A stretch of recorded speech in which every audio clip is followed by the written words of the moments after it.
Hidden in plain sight across our planet stand massive stone monuments that defy explanation. How did ancient people, without modern technology, move 1,000-ton blocks with precision that would challenge today's engineers? From Turkey's mysterious Göbekli Tepe, built before farming existed, to Easter Island's haunting stone faces, these megalithic wonders tell a story of human ingenuity that spans 12,000 years. Journey through forgotten civilizations as we reveal the astronomical secrets carved in stone, engineering mysteries that baffle experts, and sacred purposes behind these colossal structures. Experience the awe of standing before humanity's most ambitious creations, silent witnesses to our ancestors' determination to touch eternity. High on a limestone ridge above the Anatolian plains, hunters once gathered in silence beneath the weight of stone that dwarfed their own lives. These were not farmers sowing seed, nor city builders raising walls, but wanderers who lived by chase and season.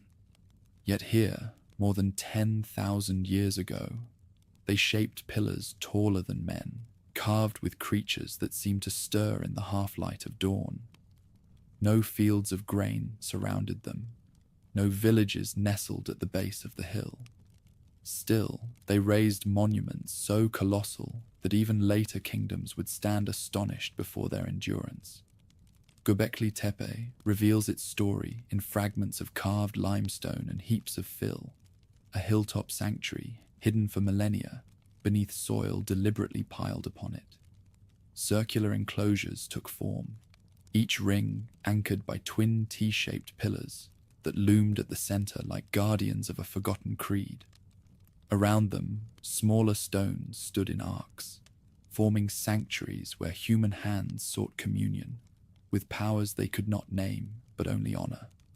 The figures that emerged from these surfaces were not crude scratches but living forms, foxes slinking along the edges, vultures stretching their wings, serpents curling across stone as though they moved in real time. No settlements remained to explain who built them. The hunters of the upper Euphrates carried no pottery, raised no permanent dwellings, yet they organized labor on a scale that demanded vision. To carve pillars weighing as much as 20 tons, they quarried bedrock, hauled blocks with ropes of hide, and lifted them into sockets cut into the earth. Each action required planning beyond mere survival. A people who lived by flint-tipped spears and shared fires suddenly became engineers of the sacred, moving through rituals whose meanings have outlasted their words. Among the carvings, one stone draws attention beyond all others. Pillar 43, often called the vulture stone, displays a tableau of birds, scorpions, and strange symbols. Scholars have long debated whether these figures recorded myth or memory, story or sky. Some see in its imagery the echo of catastrophe, the suggestion of a great event in the heavens around 10,950 BC, when sudden climate upheavals reshaped the world. If true, this stone may preserve the earliest astronomical record carved by human hands, a message carried across 12,000 years of silence. The site's very fate deepens its mystery. At some moment, long after its completion, vast quantities of rubble were hauled to bury the sanctuaries. Thousands upon thousands of tons of soil and stone entombed the enclosures until only a mound remained. Such effort cannot be explained by accident.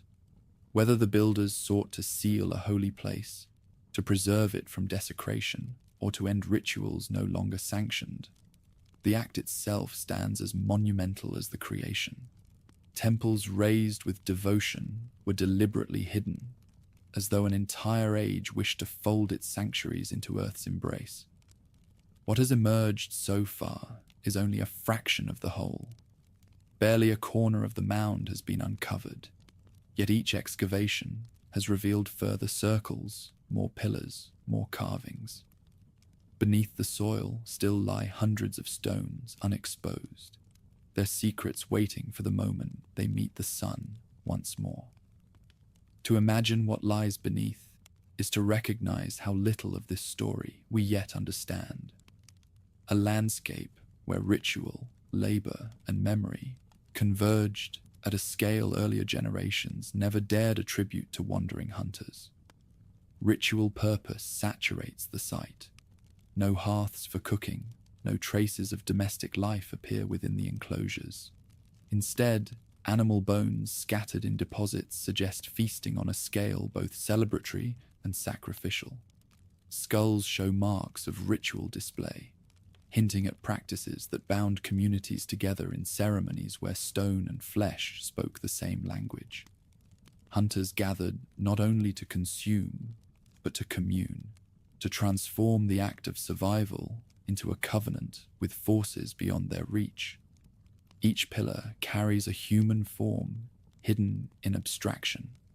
Carved belts, hands, and garments turn T-shaped monoliths into stylized figures, colossal presences whose featureless heads look toward the sky. They stand not as idols of individual men, but as embodiments of something older, perhaps ancestral spirits, perhaps divine watchers who bridged the human and the eternal. Around them, animals carved in relief reminded those who gathered that the wilderness itself, fox, lion, crane, serpent, stood woven into the sacred order. These sanctuaries were not built once and left. Successive generations returned to expand, rebuild, and eventually cover old circles with new. Layer upon layer of ritual construction rose and fell, marking centuries of devotion on the same hill.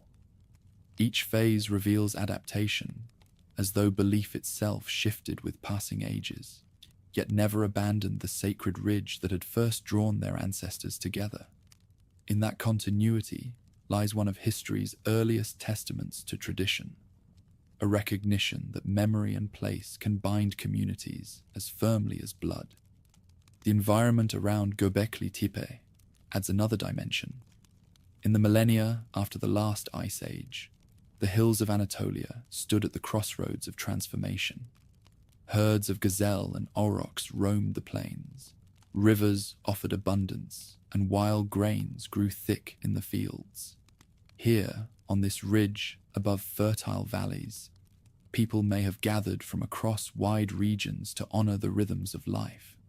Ritual and survival merged, ceremonies to ensure the hunt, offerings to secure the future, feasts to knit scattered clans into a single people.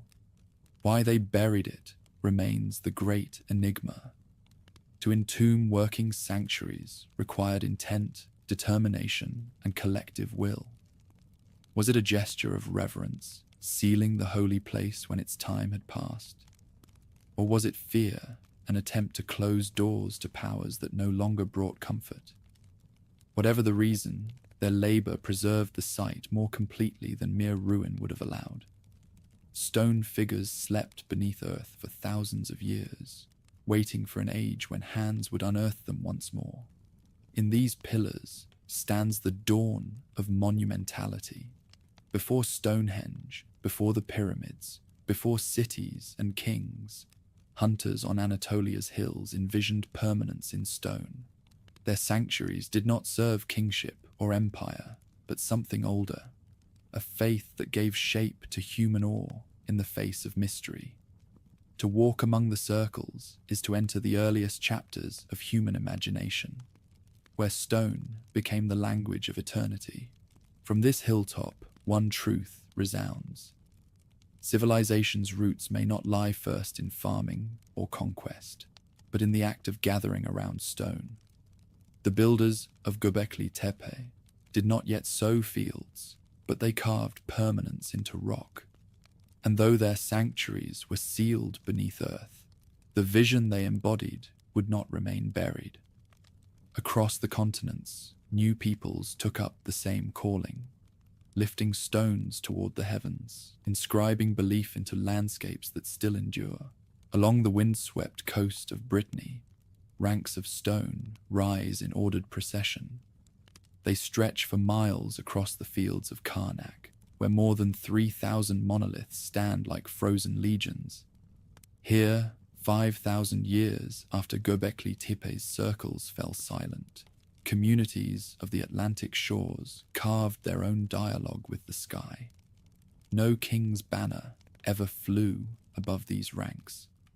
No general marshaled their positions, yet their silent order suggests design as deliberate as any army on parade. They belong to a world where the sky itself was the measure, and stone became the medium through which entire communities inscribed their understanding of the heavens. Karnak's alignments, extending over 4 kilometers, are not haphazard scatterings of rock. Long rows march east to west, while standing stones of varying size create rhythm and pattern, as if responding to something larger than themselves. To walk among them is to sense repetition carried to colossal scale, each monolith echoing the next until perspective itself is lost in stone. Some rise taller than men, others barely emerge above the grass, but together they create a cadence that speaks of shared labor, guided by knowledge not easily dismissed as chance. Across the Channel, in the green valleys of Britain, other communities raised their own monuments of stone. At Avebury, in southern England, a circle nearly 400 meters wide enclosed a landscape of ditches, banks, and subsidiary rings. Massive sarsens, sandstone blocks weighing up to 40 tons, were dragged from the downs, shaped roughly, and planted in circles so broad that whole villages could gather within them. Unlike Karnak's long avenues, Avebury encircled rather than extended, creating a contained world where ritual, assembly, and the motions of sun and moon converged. How these monuments were raised remains one of the enduring puzzles of prehistory. No metal tools aided the shaping of the stones. No beasts of burden hauled them across the land. Yet they were transported and set upright with precision that mocked the simplicity of the available means. Wooden rollers, ropes of twisted fiber, sledges dragged across clay. These are among the techniques proposed, but none fully account for the scale of achievement. What matters most is not the exact method, but the evidence of communal will. Whole societies dedicating their labor to works of permanence, guided by beliefs that bound generations together. Astronomy appears as one of the strongest threads woven through these sites. Alignments at Karnak suggest awareness of solstices and lunar cycles, while circles in Britain mark turning points of the year with uncanny accuracy. The stones became instruments of time, calendars set into the earth, allowing communities to track seasons, plan hunts, and honor the rhythms of sun and moon. In these alignments, we glimpse an early science entwined with ritual, where observation of the heavens merged with devotion to forces believed to govern human fate. Yet the stones carry mysteries beyond their sheer scale. Some researchers have argued that a standard unit of measure, the so-called megalithic yard, approximately 2.72 feet, appears repeatedly across sites separated by great distances. If true, it would imply a shared system of measurement linking communities from Brittany to Britain long before writing or long-distance governance. Whether coincidence or evidence of contact, the suggestion deepens the sense that megalithic builders operated with knowledge far more structured than mere intuition. Sound, too, plays its part in this landscape. Within circles of standing stones, voices and instruments reverberate in unexpected ways. Certain pitches are amplified, others swallowed, as though the builders understood how to shape spaces that altered human perception. Some argue that these acoustic properties formed part of ritual practice, turning ceremonies into multisensory experiences where chant, drum, and dance blended with the resonance of stone. If so, the megaliths were not only monuments to sight, but instruments for hearing, resonating chambers where human and cosmic voices met. The labor required to raise such works cannot be overstated. Without centralized states, these communities organized themselves around shared belief. The stones themselves became proof of social cohesion, families, clans, and villages uniting for tasks that transcended individual survival. In building for the collective, they created landscapes where spiritual duty and communal identity became inseparable. To drag a sarsen across the downs was to participate in something larger than life itself, binding the living to each other and to those who came before. At Karnak, legends later spoke of armies turned to stone, frozen by divine wrath. In Britain, myths of giants and druids surrounded the circles, preserving in folklore the recognition that human hands alone seemed insufficient explanation. Though these stories belong to later centuries, they reflect an enduring truth. The monuments inspired awe in every generation that encountered them, for they testified to deeds beyond ordinary comprehension. The relationship between Karnak and Avebury is not one of imitation, but of parallel vision. In Brittany, lines of stones stretch outward, extending human presence into the horizon. In Britain, circles gather inward, enclosing sacred space within defined boundaries. Both approaches reveal attempts to map human life against cosmic order, one by extension, the other by enclosure.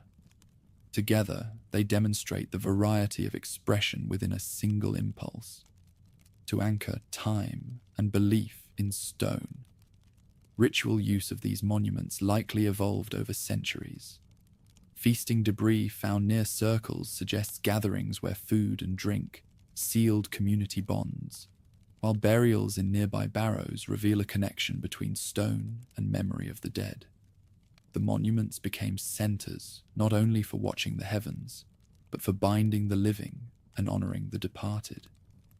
Their endurance across generations ensured that each new group inherited both the stones and the obligations they represented.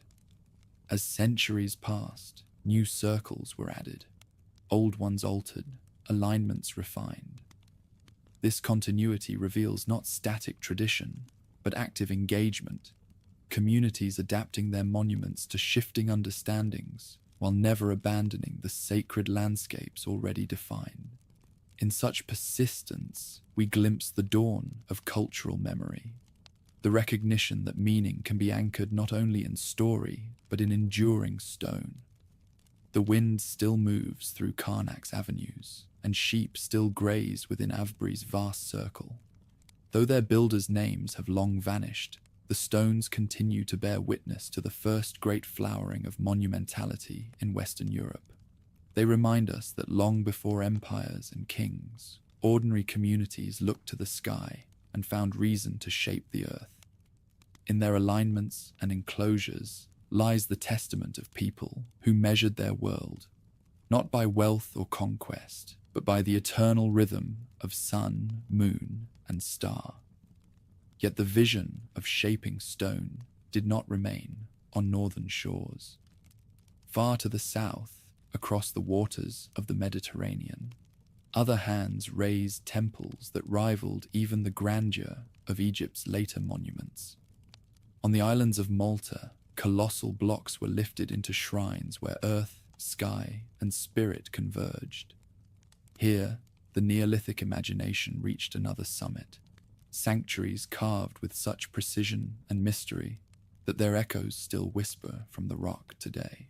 The Maltese archipelago, lying between Sicily and North Africa, became home to some of the earliest freestanding stone temples in the world. At Ganteja, on the island of Gozo, walls rose from massive limestone blocks, some weighing more than 50 tons, stacked with a confidence that belies the absence of metal tools or draft animals. To stand within these sanctuaries is to feel enclosed by the will of communities that measured their devotion not in words, but in stone hefted into eternity. Hagar Chim and Menidra, perched on Malta's southern cliffs, look out toward horizons where sea and sky meet. Here, temples were not mere enclosures, but cosmic instruments. Entrances align with the rising sun at solstices and equinoxes, channeling light through doorways into darkened chambers, where carvings glow as though touched by divine fire. Such precision suggests not only architectural mastery, but an intimacy with the heavens inherited from generations of watching sky and season. The scale of the stones astonishes even now. Some blocks reach lengths of over 20 feet, rivaling the size of those used in Egypt centuries later. How these Neolithic builders cut, transported, and set such monoliths remains uncertain.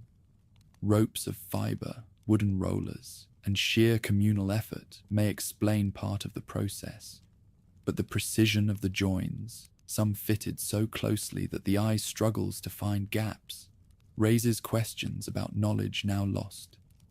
In certain places, surfaces are polished smooth to sub-millimeter accuracy, suggesting a level of craftsmanship unexpected in an age without bronze or iron. The purpose of these sanctuaries seems woven into fertility and renewal. Carved figurines of corpulent figures, sometimes called goddess statues, suggest veneration of life-giving powers, whether maternal, agricultural, or cosmic.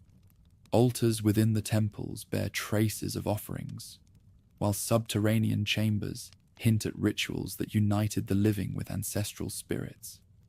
To step inside is to enter a symbolic womb of stone, where cycles of life and death may have been enacted with solemn repetition. Geology itself played a role in the siting of these structures. Many temples rise directly above fault lines and areas of magnetic anomaly, as though their builders sought places where Earth's unseen energies were strongest. Whether by design or coincidence, the locations magnify the sense that these sanctuaries were intended as meeting points between worlds, human and divine, visible and invisible, stone and sky. Acoustics further enhance the mystery. In some chambers, a single voice reverberates into deep resonance, amplifying chants to unearthly tones.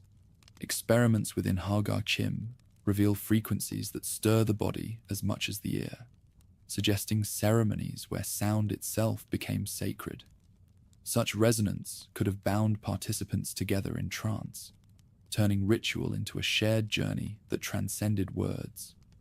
Even so, despite their grandeur, the society that built these marvels vanished. By around 2500 BC, Malta's temple culture collapsed. The reasons remain uncertain. Climate change, resource depletion, or shifting trade networks may have played roles. What endures is the silence of temples left abandoned, their altars unused, their builders forgotten. The stones remained, but the voice that had once animated them grew still. Later peoples repurposed some of these sites, but none matched the vision of the first temple builders. The mystery deepens with every excavation. Why did a society capable of such coordinated achievement disappear, leaving monuments unmatched in the Mediterranean for centuries to come? The temples stand as empty shells, reminders of ambition once fulfilled and then extinguished. As waves crash against the Maltese cliffs, the temples endure as Europe's oldest freestanding stone architecture, older than Egypt's pyramids, older than Britain's stone circles. They embody the human impulse to raise sacred structures, not for rulers or conquests, but for the cosmos itself, turning barren rock into sanctuaries of meaning. But Malta was not the only land where stone took on a symbolic life. In the Nile valleys, a new tradition was unfolding, one that transformed the megalithic spirit into monuments bound to royalty and eternity. With stepped pyramids rising toward the heavens and culminating in the Great Pyramid, Egypt gave stone a voice that spoke to ambition beyond measure. In the lands beyond the southern desert, stone became more than sacred. It was tied to the stars and to the crown. Where Malta's sanctuaries honored cycles of fertility and the earth's hidden powers, Egypt transformed stone into a stairway of immortality.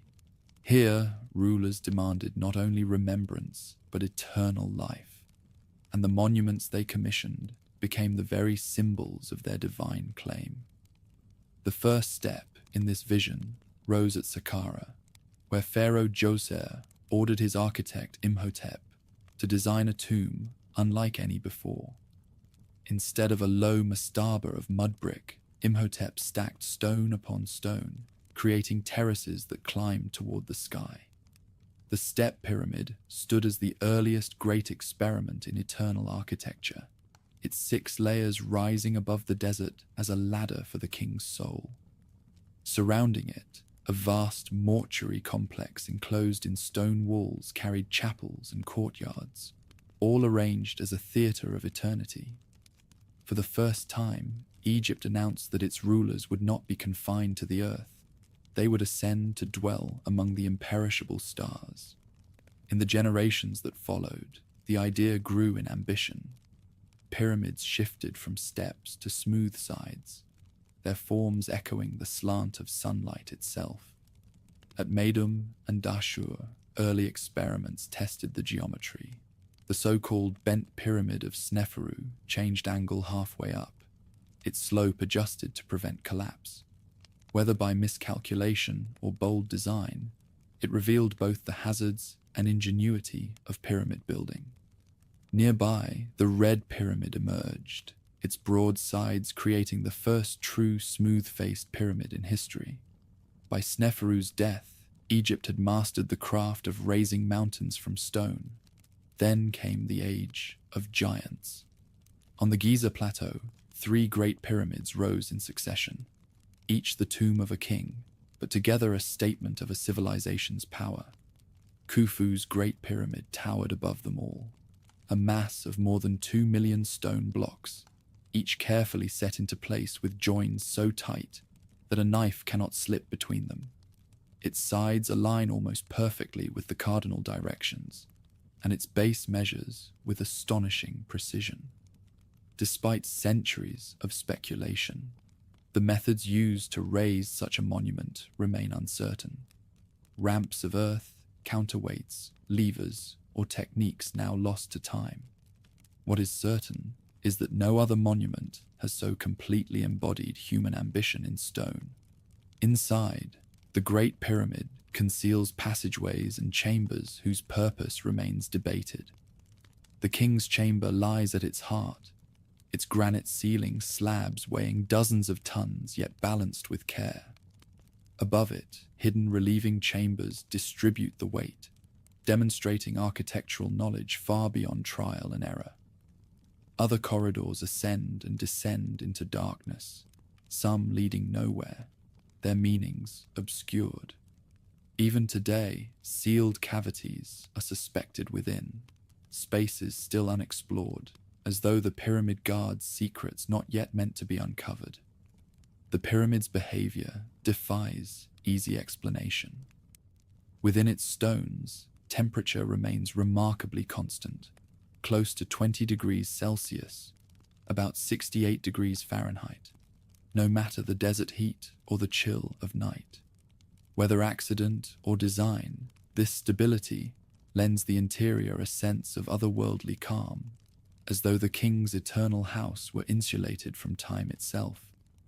Egyptian texts offer hints at what these monuments meant. The pyramid texts, carved on the walls of later tombs, speak of the king ascending to the heavens, joining the circumpolar stars, sailing the sky in the bark of Ra. In these spells, stone is more than shelter.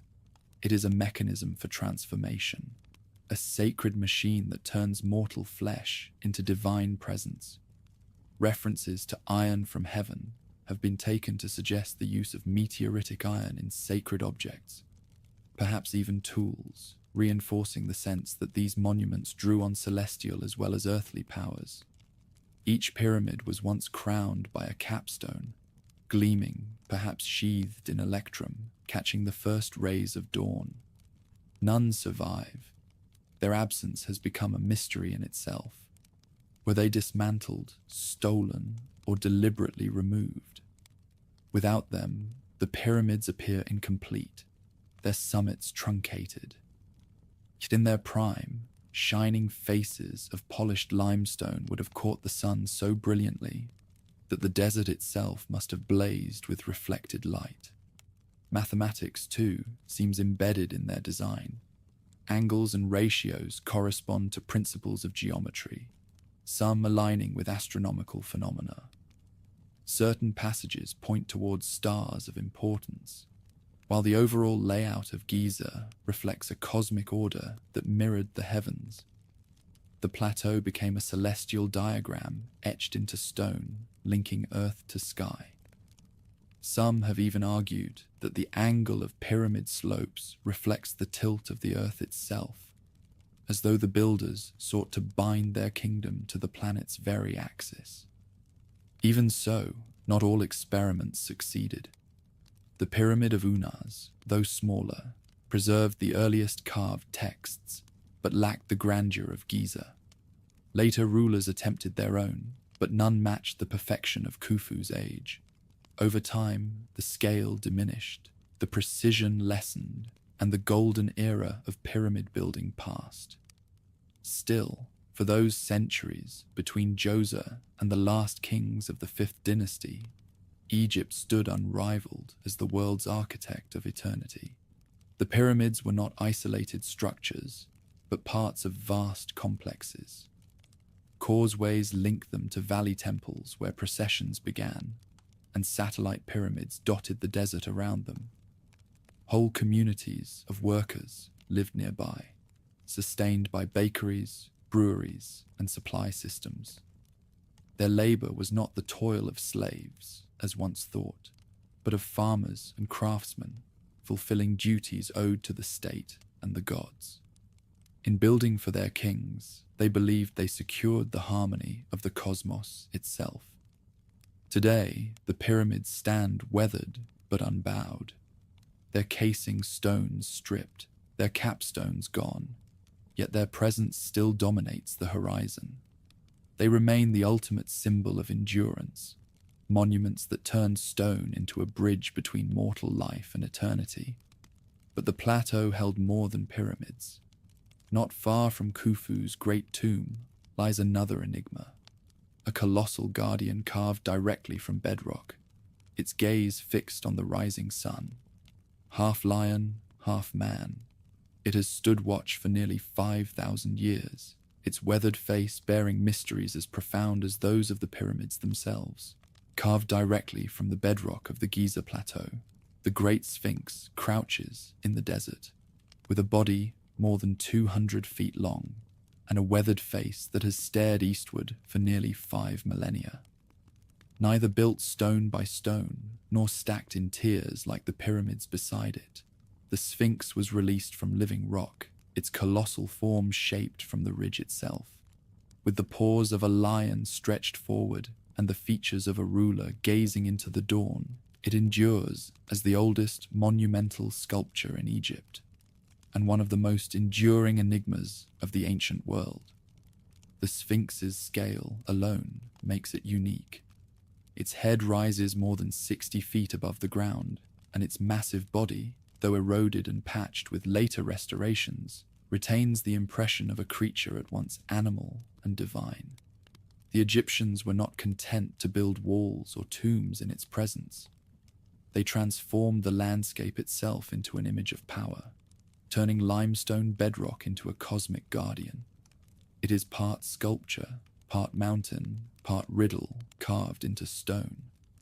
Most scholars place its creation in the reign of Pharaoh Khafre, around 2500 BC, aligning it with the second of the Great Pyramids. The face, though damaged, has often been compared to his portraits, and the nearby Valley Temple appears to belong to the same complex. Yet even this attribution is not certain. No inscriptions name the builder, and no contemporary records describe the decision to carve such a monument. The Sphinx seems to emerge from silence, its origins half remembered even in Egypt's own later traditions. Geological debate has only deepened the mystery. Some argue that the deep, vertical weathering on its flanks points not to millennia of wind and sand, but to long exposure to heavy rainfall. If correct, this would imply an origin thousands of years older than Khafra, dating to a wetter age of the Nile Valley. Such claims push the Sphinx back into a prehistoric horizon when the climate of Egypt was very different. Whether coincidence of geology or evidence of an earlier past, the idea that the Sphinx predates the pyramids remains one of the most contested questions in Egyptology. Other enigmas lie beneath its pores. Seismic studies have suggested cavities or chambers under the monument, raising the possibility of hidden passages. Ancient legends speak of secret vaults, even of a library of forgotten wisdom concealed in its base. Herodotus, Pliny, and later Arab chroniclers wove the Sphinx into tales of treasure and prophecy. Nothing has yet confirmed these accounts, but the possibility that hollow spaces remain sealed beneath the Guardian still fuels speculation. The statue has not survived unscathed. Its nose, famously missing, is often said to have been destroyed by Napoleon's artillery, yet sketches from earlier centuries show it already absent. Medieval accounts describe deliberate defacement by iconoclasts, who saw in its human features an affront to their beliefs. Whatever the cause, the loss has only heightened its aura of mystery, as though the Sphinx resists clear definition, guarding its own identity as fiercely as it guards the plateau. For the ancient Egyptians, the Sphinx was far more than a silent guardian. It embodied the power of the sun, known as Harmakis, Horus of the horizon. At dawn on the equinox, sunlight strikes directly between its massive pores, reinforcing its role as mediator between sky and earth. Pharaohs returned to honor it long after its creation. In the New Kingdom, Thutmose IV placed the dream Stella between its paws, recording a vision in which the Sphinx promised him kingship if he cleared away the sand burying its body. That inscription preserved the belief that the monument itself could speak, offering prophecy to those who approached with reverence. The body of the Sphinx has been repeatedly buried and uncovered by drifting sand. Even in antiquity, entire centuries passed when only the head rose above the dunes, a giant face gazing over a hidden body. Each clearing became an act of restoration, a renewal of dialogue between Egypt and its oldest guardian. The process also transformed the Sphinx into a kind of timekeeper, alternately revealed and concealed, emerging again and again, as though reborn from the desert. Temples adjoining the Sphinx emphasize its sacred role. To its east stood the Sphinx Temple, built from the very blocks quarried from around the monument. Its massive pillars of limestone suggest a space for rituals linked directly to the Guardian's presence. Processions may have passed between the Valley Temple, the Sphinx, and the pyramids beyond, binding them into a single sacred landscape where king, sun, and eternity converged. The ambiguity of its meaning is part of its enduring power. Was it Khafra's portrait, a lionized form of the king? Was it an older monument, adopted and reinterpreted by later dynasties? Was it a solar symbol, a tomb guardian, or a vessel of prophecy? The Sphinx answers none of these questions directly. Its silence is more eloquent than any inscription, leaving each generation to interpret according to its own imagination. In that silence lies its true riddle. Unlike the pyramids, whose purpose is clearly funerary, the Sphinx resists categorization. Its human face merged with an animal body places it between worlds, mortal and divine, earthly and celestial, temporal and eternal. This very in-betweenness may have been its function, to embody the threshold itself, the place where human presence meets cosmic order. The Sphinx bears the scars of time, cracks in its body, repairs of different eras, scars left by wind, water, and human hands. Yet its gaze remains steady. It continues to look toward the rising sun as it has for thousands of mornings, a patient witness to the turning of ages. Around it, the pyramids have shed their casing stones. Dynasties have risen and fallen, and empires have passed. But the Sphinx remains, crouched in the sand as the eternal riddle of Egypt. And while Egypt gave the world a lion of stone, the lands to the north would raise stones on a scale even more astonishing. In the highlands of Lebanon, at Baalbek, blocks larger than any quarried at Giza were cut and moved into place, forming platforms that later Romans could not explain. Their colossal building passed beyond the symbolic into the impossible, and legends of giants and gods would grow around them. The site at Baalbek, known to the Romans as Heliopolis, the city of the sun, rests on a terrace of megalithic stonework unmatched in size. The so-called trilithon consists of 3 blocks, each weighing around 800 tons, fitted side by side in a retaining wall. Above them, later builders stacked smaller stones, but the colossal foundation endures as though it belonged to another age entirely. To stand before it is to feel dwarfed not by height but by weight, the sheer immensity of stone cut and set with unfathomable determination. Nearby, even larger stones remain abandoned in the quarry, including the stone of the pregnant woman, estimated at over 1,600 tons. It lies half-cut from the bedrock, its surfaces squared but never freed. Later excavations revealed still greater blocks left unfinished, suggesting that the builders intended to move stones of a scale beyond anything known in antiquity. Why they were abandoned remains uncertain. Perhaps cracks appeared. Perhaps the labor proved too great, or perhaps events interrupted the project. Whatever the reason, the sight of such monoliths lying half-shaped in the quarry conveys the ambition of a culture that sought to command stone on a scale that remains staggering. When the Romans arrived in the 1st century AD, they built temples of Jupiter, Bacchus, and Venus atop this platform, raising Corinthian columns of immense height. Yet their own writers gave no explanation for the gigantic stones beneath. The precision of the fit and the sheer weight of the blocks have inspired speculation ever since. Some suggest ingenious combinations of levers, rollers, and counterweights. Others propose techniques lost to history. In the absence of records, the platform itself becomes a silent testimony, resisting simple answers. Local traditions preserve echoes of older interpretations. Arab chroniclers told of jinn, or spirits commanded by Solomon to raise the stones. Legends grew of flying machines or supernatural giants who shaped the platform long before Rome. These stories, though impossible to prove, reveal how human imagination has always struggled to account for Baalbek's magnitude. Where engineering leaves gaps, myth rushes in.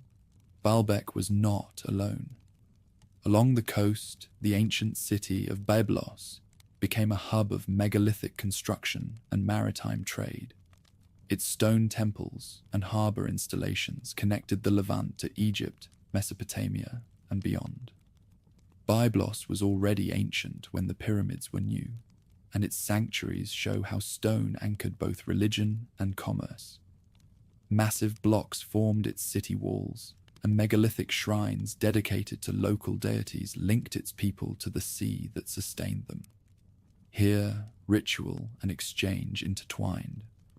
The cedar forests of Lebanon provided timber, prized across the Near East, shipped from Byblos to Egypt for the building of ships, temples, and coffins.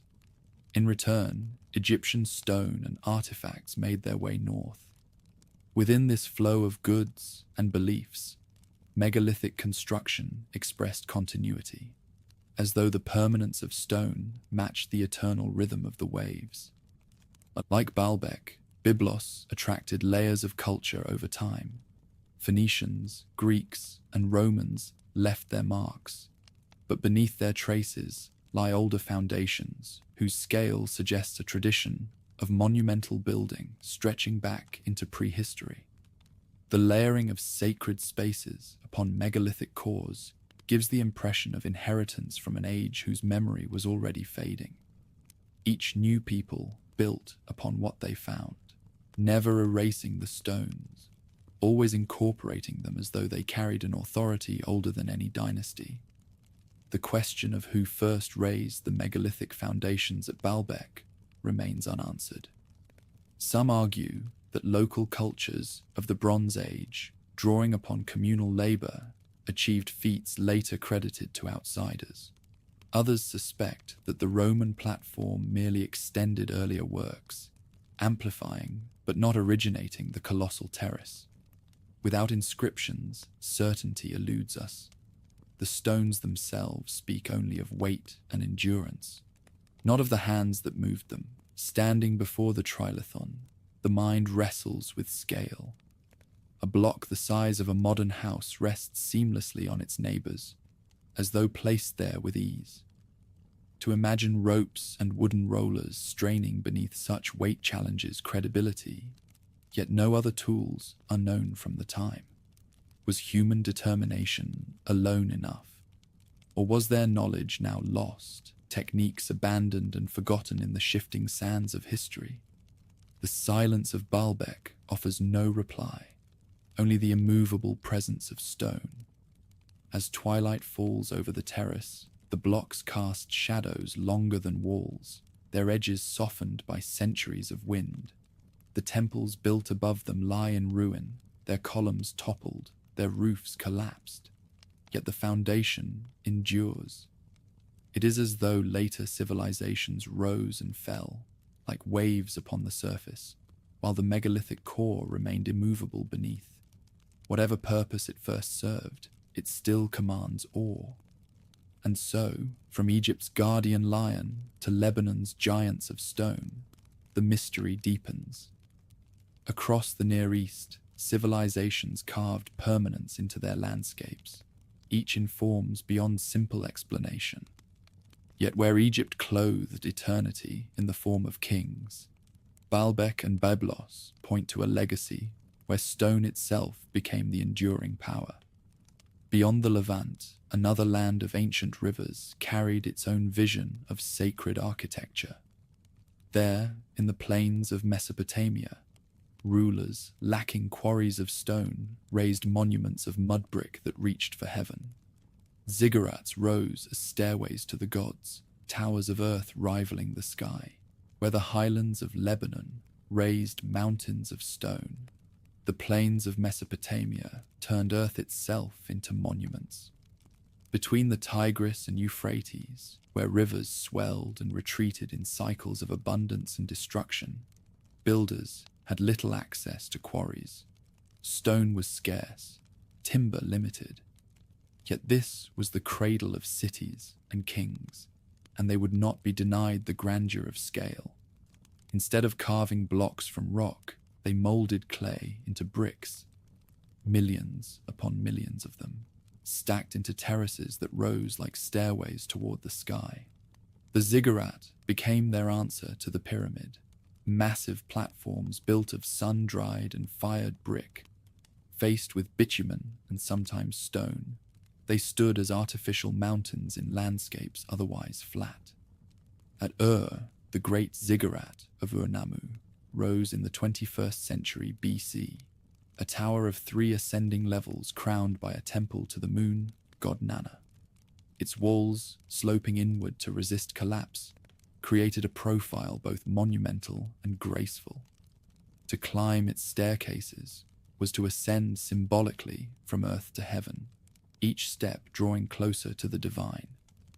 Unlike Egypt's pyramids, which enclosed silence, Mesopotamian ziggurats were living sanctuaries.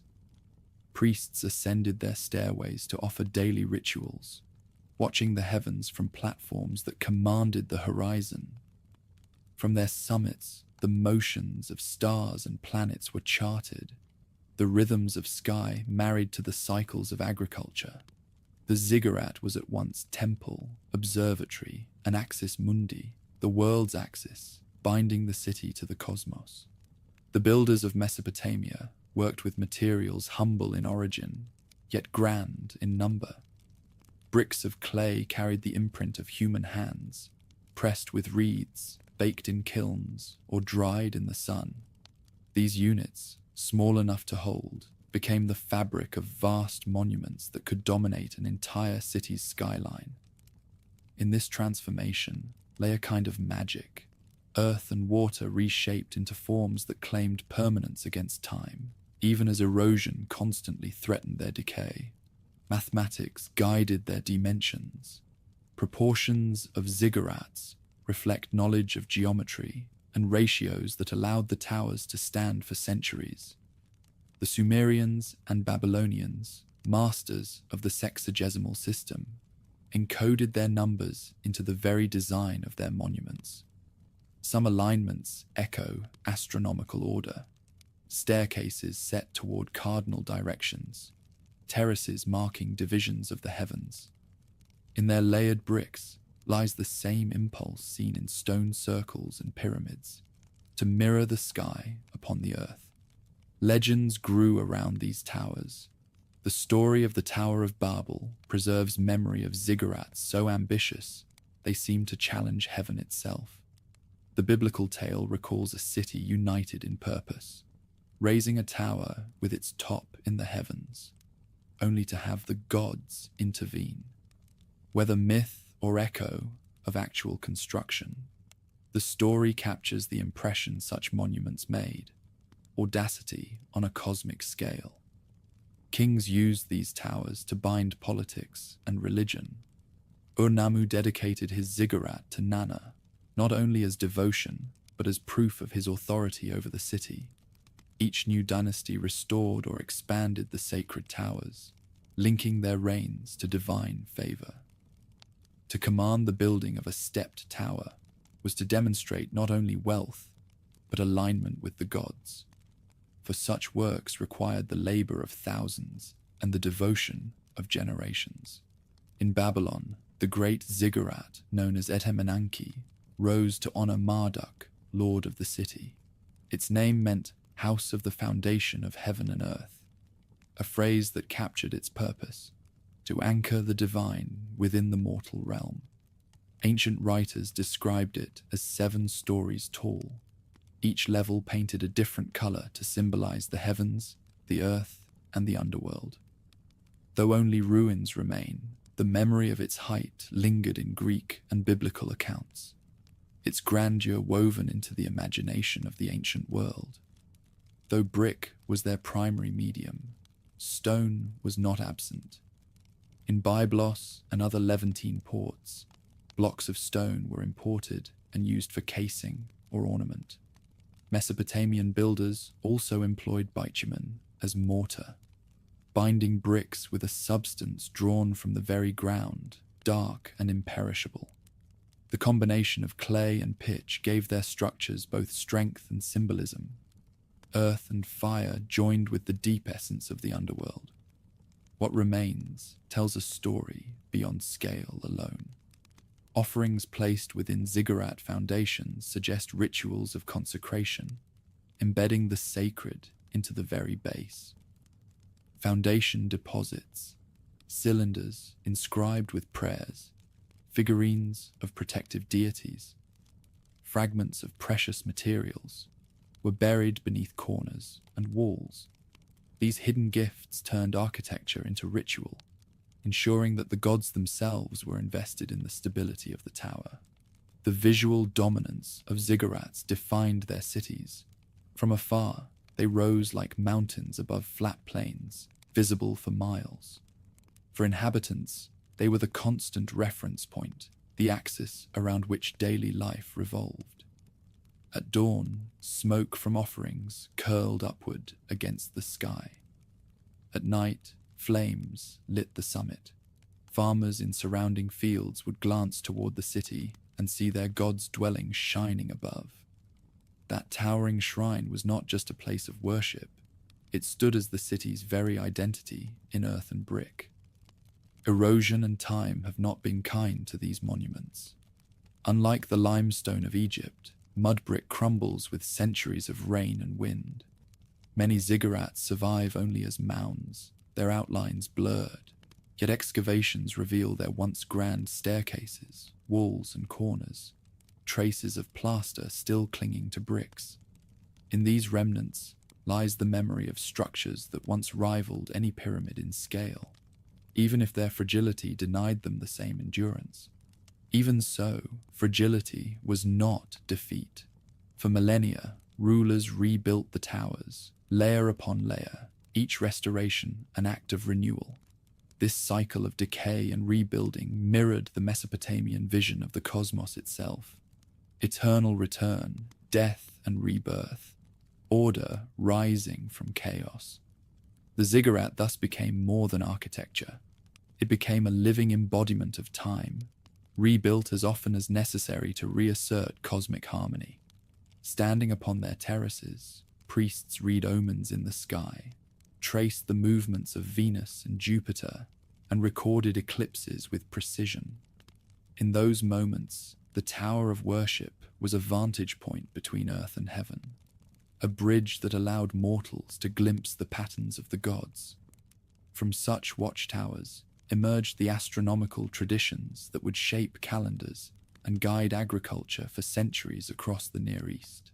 The ziggurats of Mesopotamia remind us that monumentality does not belong only to stone. Clay, brittle and perishable, when multiplied in countless hands, could create mountains to rival the desert's natural peaks. These towers, rising from mud, yet reaching for the sky, embodied the faith of a people who made the very dust of their land ascend toward heaven. And just as rivers of clay became stairways to the gods, the distant Andes would see rivers of stone carved with a precision beyond imagining. There, high on the Altiplano, blocks locked together with joints tighter than modern steel, forming temples that defy both time and explanation. Across the ocean and high upon the Altiplano of South America, another vision of stone emerged. One that did not rely on clay or brick, but on the living rock of the Andes itself.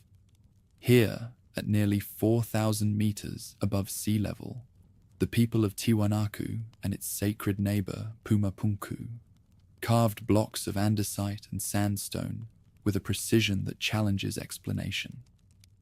Where Mesopotamian towers rose by the multiplication of small units, the Andes proclaimed their genius in the perfection of massive stones fitted together without mortar, their joins so exact that even a blade of grass cannot pass between them.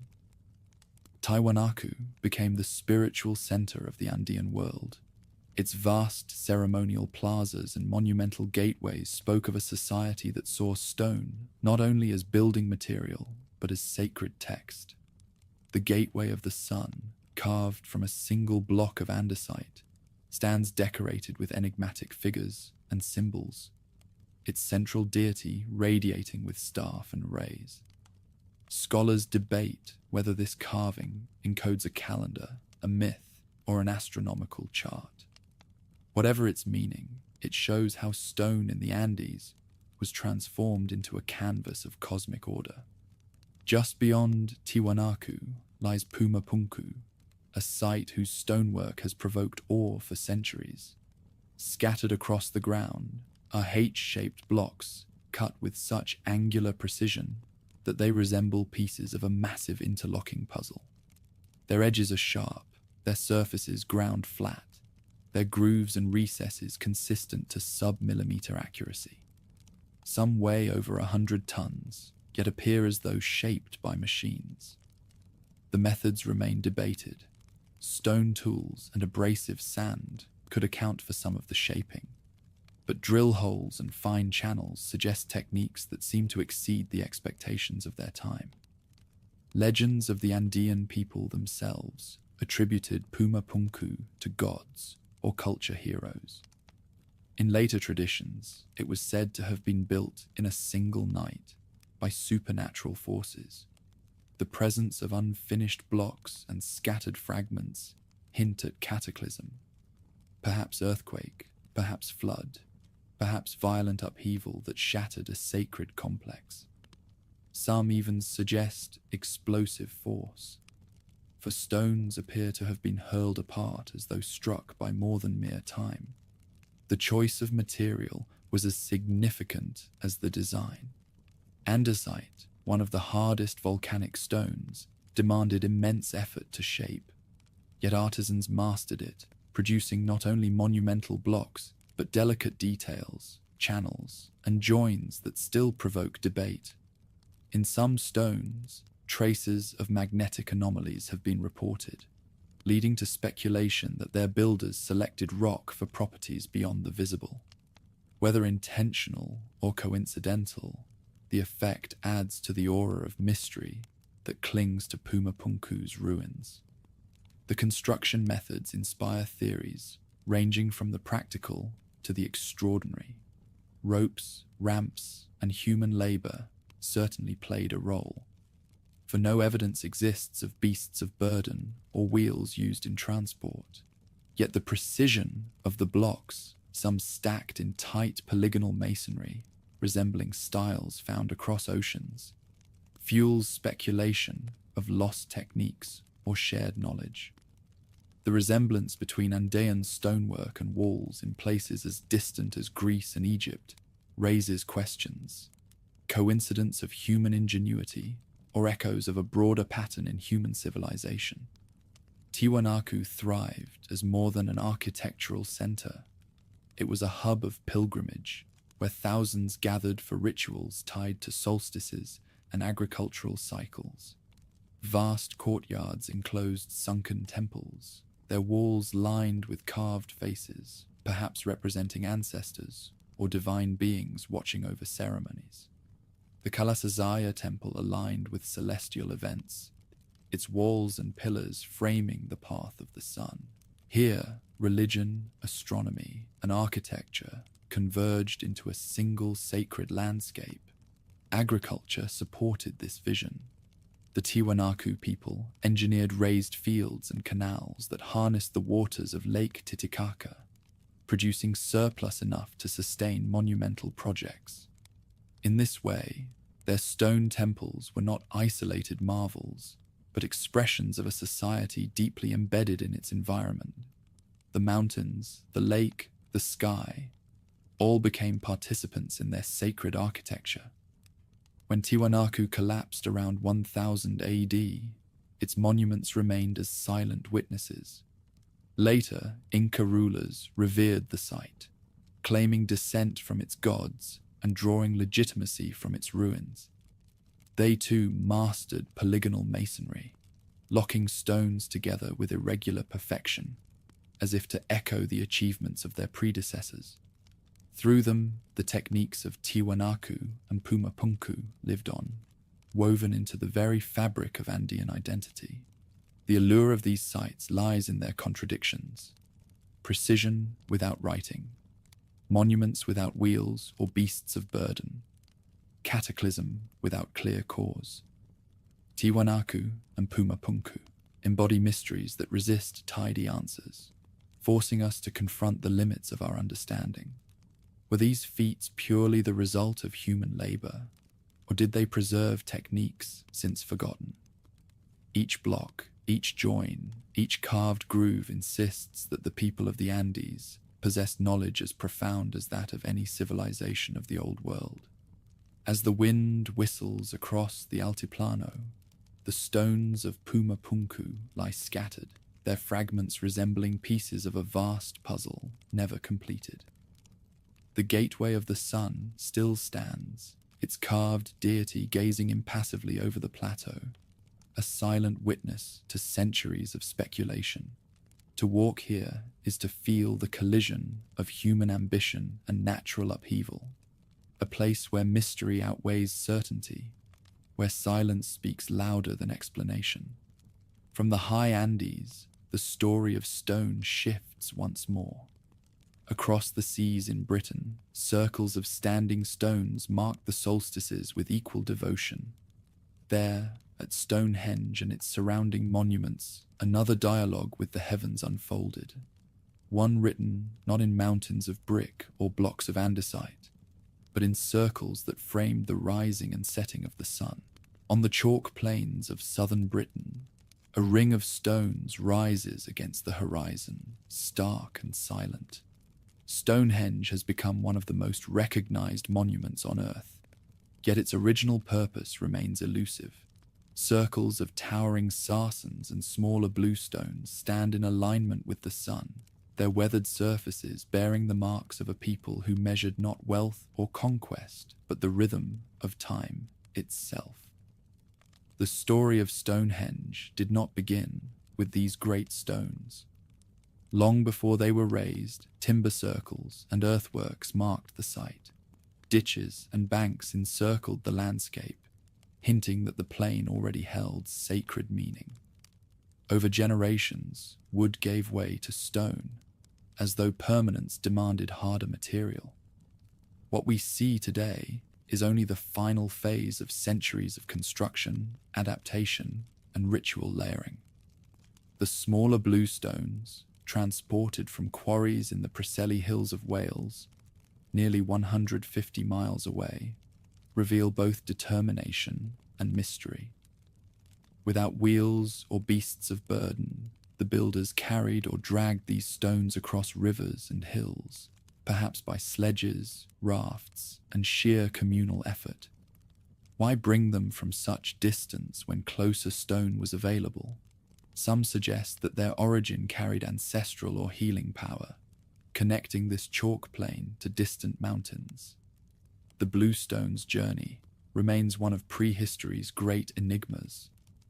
The larger sarsens, weighing up to 40 tons, were hauled from quarries 20 miles north.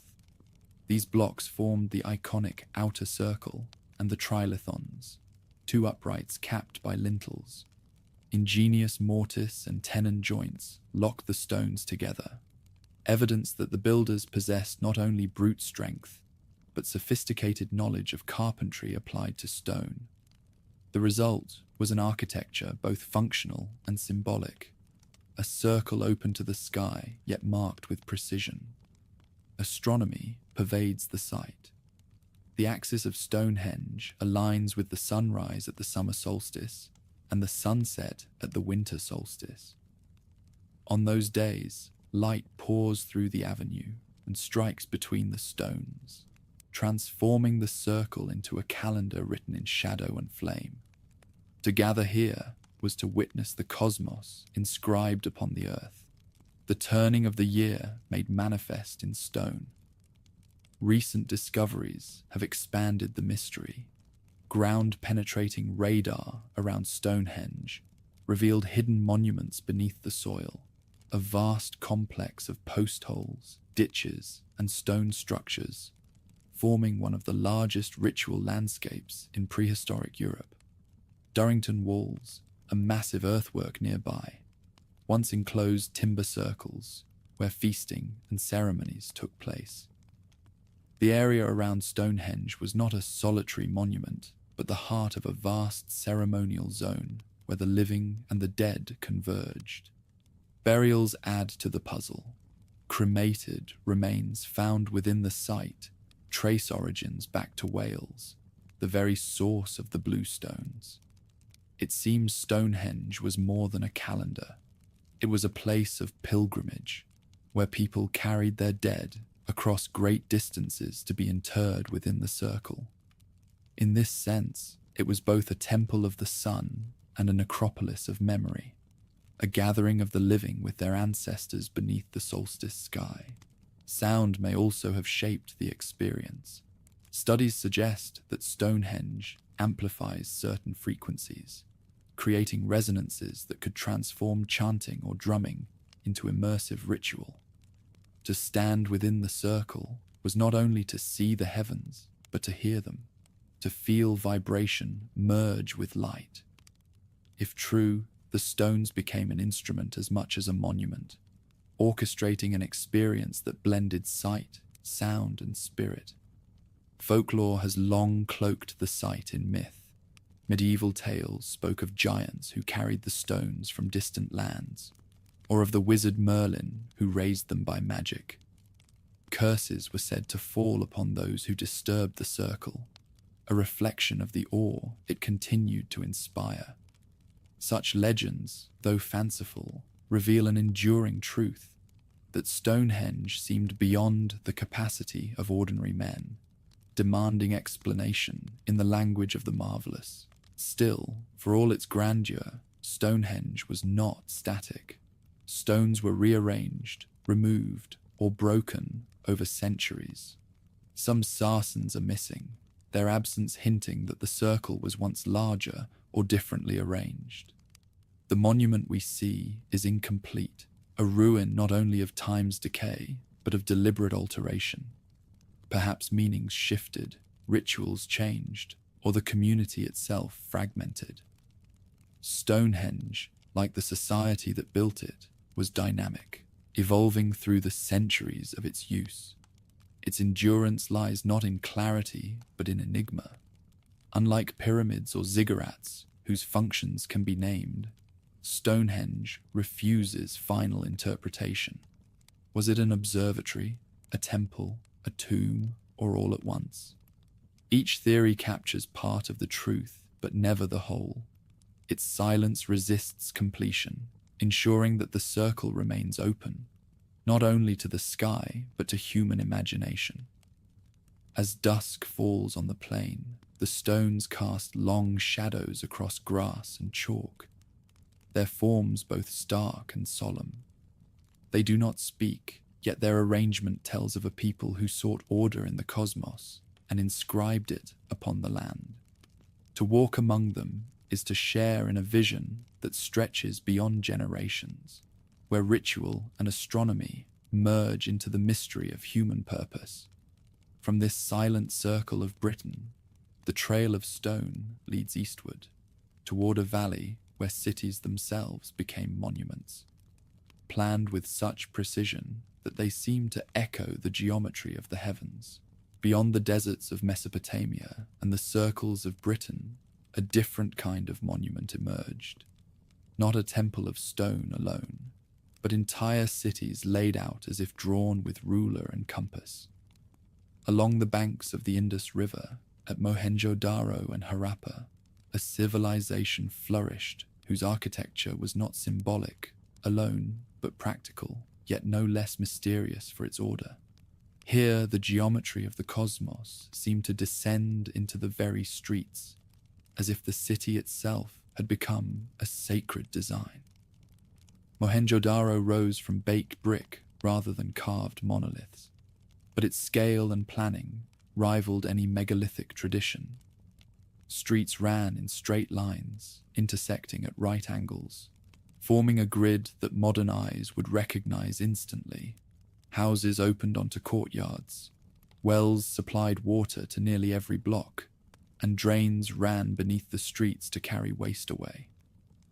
In an age when most of the world lived in villages of thatch and mud, the Indus cities stood as marvels of organization, as if a single mind had ordered their construction.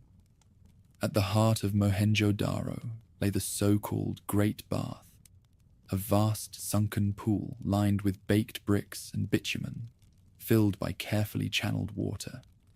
Scholars debate its purpose.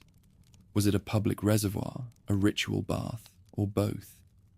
Its construction suggests more than utility. It was a space designed for ceremony, cleansing, and perhaps rebirth. To descend its steps was to step into a ritual of water and stone, where the body entered not just liquid, but the symbolic currents of purity. Granaries, warehouses, and raised platforms reveal a society of abundance and administration. Standardized weights and measures, carved into stone cubes, ensured fairness in trade. Seals engraved with animals and symbols still undeciphered hint at a system of writing whose meaning remains lost. Without translation, the voices of this civilization remain silent, but the uniformity of its signs across vast distances suggests a network bound by shared knowledge. Harappa, to the north, mirrored Mohenjo-Daro in its careful planning, as though both drew from a common blueprint. This twin vision implies central authority, or at least shared ideology, cities designed to embody order itself. Their scale was vast, tens of thousands of inhabitants living within walls of baked brick, supported by farmlands that stretched along the river's floodplain. Such organization required not only labor, but belief, the conviction that human life must mirror the geometry of the cosmos. What is most striking about the Indus cities is what they lack. No great palaces dominate their skylines. No colossal statues proclaim kingship.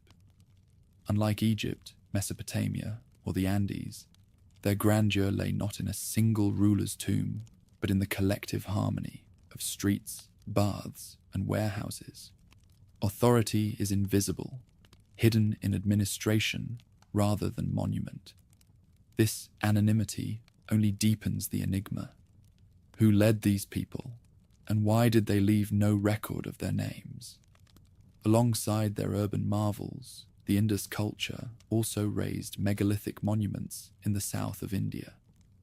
Long after Mohenjo-Daro and Harappa declined, communities erected stone dolmens, cairns, and standing stones across the landscape.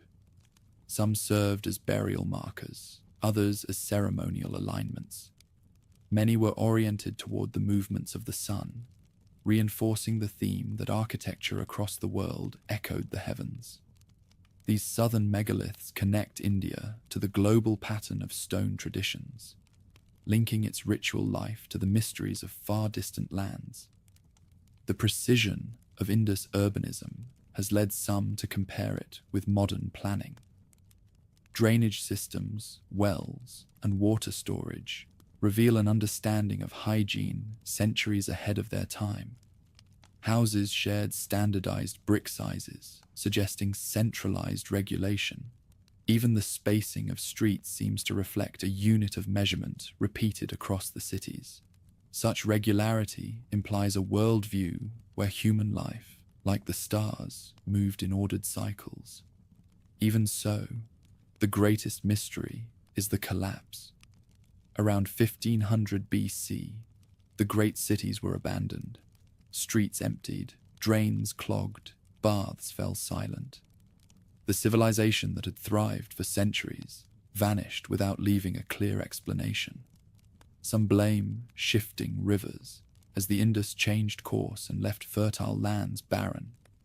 Others suggest climate change, drought, or floods. Still others point to invasions or internal decline.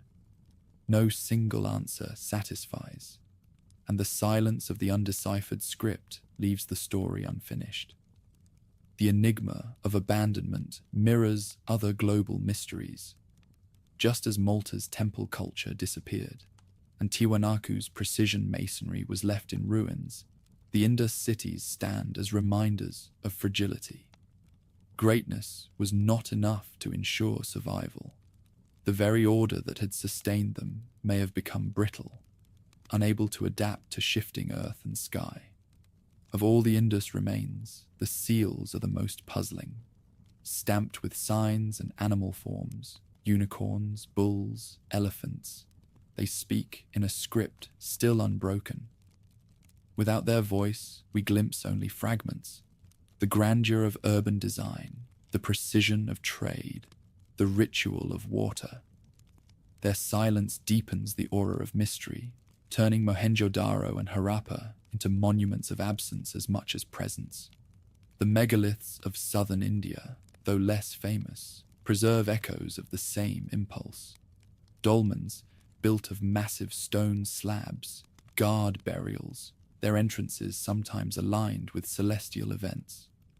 Menhirs stand alone on hillsides, their purpose obscure, but their presence undeniable. These stones may not rival Giza in scale, but they share its mystery, the translation of belief into enduring material. Together, the cities of the north and the stones of the south form a vision of India's ancient soul, one that fused order with devotion, geometry with faith. To walk among the ruins of Mohenjo-Daro today is to step into silence. Straight streets stretch empty, houses crumble into low walls, and the great bath stands dry. Yet the impression is not only of loss. The layout remains legible, the order still visible. Even in ruin, the city speaks of a civilization that sought harmony between humanity and the cosmos. Its disappearance may be unexplained, but its vision endures. As the Indus civilization faded, other lands of Asia carried forward their own monumental traditions. In China, jade became the material of the sacred, and earth was shaped into pyramids of staggering size. There, emperors would claim eternity in tombs guarded by armies of clay, while legends told of rivers of mercury flowing beneath their burial mounds. Within the river valleys of eastern China, another monumental tradition emerged, built not only upon the strength of stone, but upon the glimmering delicacy of jade and the monumental force of earth. Here, long before emperors, the Liangzhu culture carved sacred objects whose precision rivals any megalith. Centuries later, rulers of the Qin dynasty commanded entire landscapes of earth and stone to serve them in death. Between these two horizons, China's ancient builders carried forward a vision as enigmatic as any pyramid or circle of stones. At Liangzhu, around 3000 BC, jade became the material of eternity. Craftsmen shaped Kong cylinders and bai discs with astonishing accuracy, drilling perfect holes and polishing surfaces to mirror-like sheen. No metal tools are known from the period, yet the hardness of jade demands methods far beyond simple abrasion. How these objects were worked remains uncertain. Their surfaces are engraved with masks and geometric designs that suggest cosmic significance, symbols of heaven, earth, and the spirit world. In these objects, ritual belief took physical form, carried in stones so hard they could outlast dynasties. Centuries later, the Shang and Zhou dynasties built platforms, palaces, and tombs of rammed earth, some layered with stone. These structures, though less visually striking today, reveal knowledge of engineering that allowed walls and terraces to endure for millennia. Foundations of temples and altars show alignment with celestial events, linking ritual practice to the heavens. Earth itself became monumental, molded into geometric shapes that defined sacred space. Early Chinese pyramids, massive earthen mounds, dot the landscape of Shanxi province. Some date earlier than the Great Pyramids of Egypt, their outlines softened by time, their size hidden beneath grass and farmland. Though less famous, they remain among the largest earthworks ever attempted. Beneath them lie the tombs of rulers whose names have faded, but whose ambition demanded eternal presence. These mounds, aligned with cosmic order, suggest a worldview in which kings joined the cycles of heaven through their burial architecture. The pinnacle of this tradition came with Qin Shi Huang, the first emperor of a unified China, who died in 210 BC. His tomb complex near Xi'an stretches for miles, an underground empire designed to mirror the world above. Around the central mound, armies of terracotta warriors stand in formation, each with distinct features, weapons once sharp in their hands. Workshops produced thousands of figures, infantry, cavalry, archers, charioteers, guardians who would protect their emperor for eternity. The scale of the enterprise was colossal, employing vast numbers of artisans and laborers in service of imperial immortality. Tales of the tomb speak of marvels still concealed. Ancient texts claim that rivers of mercury flow through subterranean chambers, imitating the geography of the empire.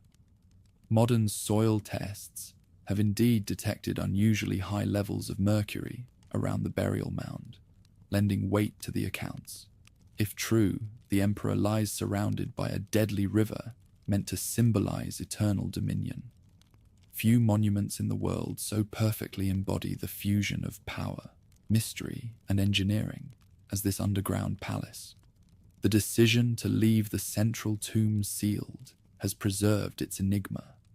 Archaeologists have excavated the outer pits, but hesitated to breach the core, fearing damage from exposure. Thus, the first emperor still lies beneath his pyramid of earth, his secrets intact. What lies inside remains a question for the future, a mystery preserved by the very ambition that created it. While the Qin tomb overshadows later history, earlier traditions linger in silence. Jade working of the Liangzhu culture, earth mounds of forgotten rulers, astronomical alignments embedded in architecture, all form a chain of continuity.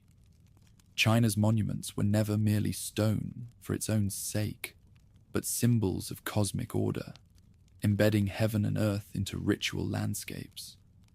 To look upon a Liangzhu's jade disc is to confront patience measured in lifetimes.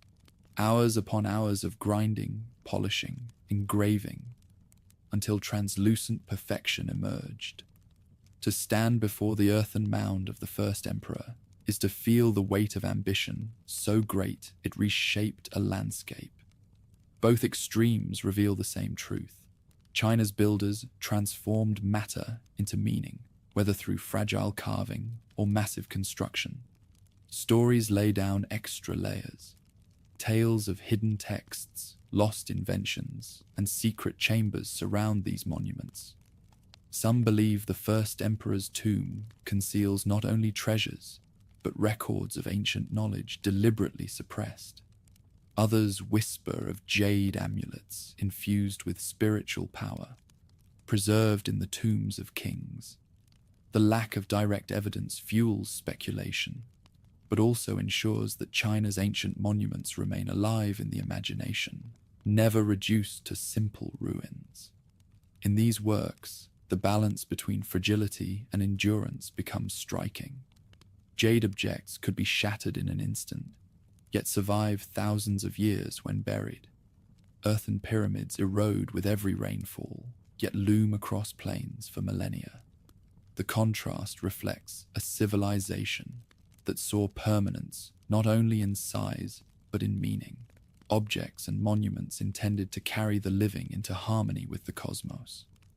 With the sun setting over Shanxi's fields, the distant pyramids soften, their lines vanishing into the horizon. Farmers plough their fields on slopes that hide royal tombs, while beneath the ground, armies of clay still stand at attention. The silence of these monuments is profound, their mysteries intact. China's ancient stones and earthworks remind us that the pursuit of eternity takes many forms. From jade discs polished by hand to mountains of earth-sheltering emperors. Far to the southwest, deserts and mountains of Arabia held their own secrets. There, traders and pilgrims raised standing stones in barren valleys and carved sanctuaries into sheer cliffs. In the rose-colored city of Petra, monuments were not built but hewn from rock itself, transforming stone into facades of dazzling intricacy. In the deserts of Arabia, stone rose in silence, marking landscapes where water was scarce and survival itself seemed a miracle. Long before cities and empires took root, communities placed standing stones in Yemen and Oman, erecting markers whose purpose remains obscure. Some stand alone on barren ridges, others gather in clusters like councils of silent witnesses.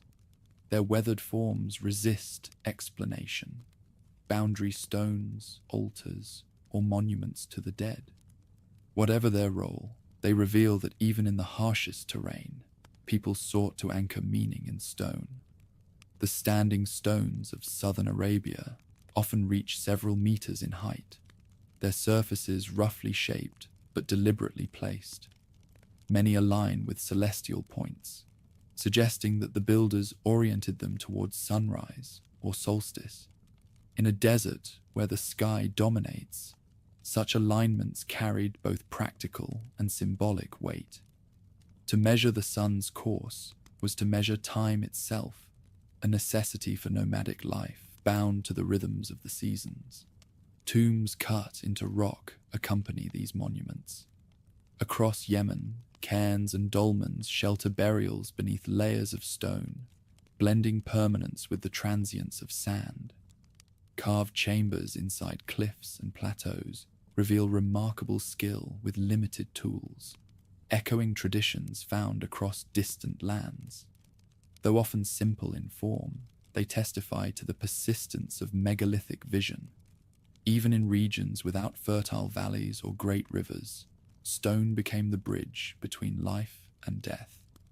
Further north, in the deserts of Jordan, the Nabatean kingdom created one of the most extraordinary cities of antiquity. Petra, hidden within sandstone cliffs, remains a masterpiece not of construction, but of carving. Its facades, cut directly into rose-colored rock, transform natural cliffs into monumental architecture. The most famous, known as the Treasury, presents an ornate facade of columns, pediments, and sculpted niches, all emerging from living stone. To approach it through the narrow canyon of the CQ is to experience revelation. Stone transformed into palace, desert turned into sanctuary. Petra was more than spectacle.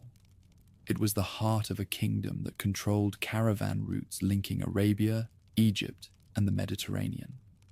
Incense, spices, and precious goods flowed through its gates, enriching rulers who poured their wealth into monuments. Tombs, temples, and altars fill the valley, each carved with precision into the sandstone cliffs. The entire city became both necropolis and sanctuary, a place where the living honored their dead and proclaimed their prosperity to travelers from distant lands. The engineering behind Petra is as impressive as its artistry. Channels cut into rock carried water from distant springs, feeding cisterns and reservoirs that sustained the city in its arid setting. The Nabateans mastered hydraulic engineering, transforming desert into habitable sanctuary. Their skill with water echoed their skill with stone, invisible systems supporting visible grandeur. Without such control, the monuments would have been impossible, for survival itself depended on water flowing through carved channels. Some monuments align with celestial events, linking Petra to the broader tradition of sacred astronomy. Temples and tombs face rising or setting points of the sun, reinforcing the connection between the built environment and the heavens.